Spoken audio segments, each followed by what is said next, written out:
Մայիսի 25-ին ուսանողների հետ հանդիպման ժամանակ ուսանողներից մեկի հարցից հետո լեզվակռիվ եղավ Ալեն Սիմոնյանի եւ ուսանողի միջև։ Չէ, վերցրեք, տալիս եմ ձեզ, սա նվեր իմ կողմից ձեզ։ Վերցրեք Հայաստանի քարտեզն է։ Այս Հայաստանի քարտեզը չի։ Բա ո՞րն է Հայաստանի քարտեզը։ Հայաստանի քարտեզը սա կիսատ քարտեզ է։ Ո՞րն է Հայաստանի քարտեզը։ Հայաստանի քարտեզը իմ Բա հետ մոտիկ որ լսեմ։ Հայաստանի քարտեզը իմ տեսանկյունից մի փոքր այլ է։ Ոնց է նկարագրել։ Մի քիչ ավելի մեծ է։ Որ ասեք։ Սա կիսատ ասում եմ։ Դες ներողություն։ Ես ասի 29000 743 կիլոմետր։ Ձեր թիվը ո՞րն է։ Այդ թիվը մի փոքր տարբերվում է։ Թիվ մի փոքր ավել ասեք։ Այդ մի փոքրը շատ է տարբերվում։ Ո՞րն է, ցույց տվեք, որտեղ ավելի էլի Հայաստան կա։ Տեսեք, մոտավոր այսպեսի մի տարածք է։ Ուսանողը քարտեզին ցույց է տալիս Արցախի տարածքը, իսկ Սիմոնյանը սկսում է թվարկել, թե այլ ինչ հայկական տարածքներ կան իր բերած քարտեզից դուրս, հարցնելով Նախիջևանը հայկական չէ, Վրաստանում հայկական տարածքներ չկան։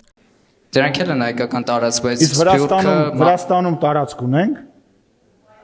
Դրանք պատմական իրադարձությունների հետևանքով տեսեք,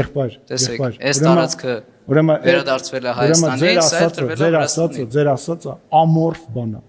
Սիմոնյանը հեքիաթ է համարել ուսանողի պատկերացրած քարտեզը, որի մեջ տեղավորվում է նաև Արցախը։ Նա նշել է, թե սխալ կրթություն ու պատկերացում ունի։ Արցախը հեքիաթ կոչող Սիմոնյանն իշխանության գալու համար Արցախում նկարվում իր հայրենիքներ համարում։ ՔՊ իշխանության օրոք բռնազավթված Արցախը, որն ընդամենը 2 տարի է որ օկուպացված է, Սիմոնյանը հեքիաթ է համարել։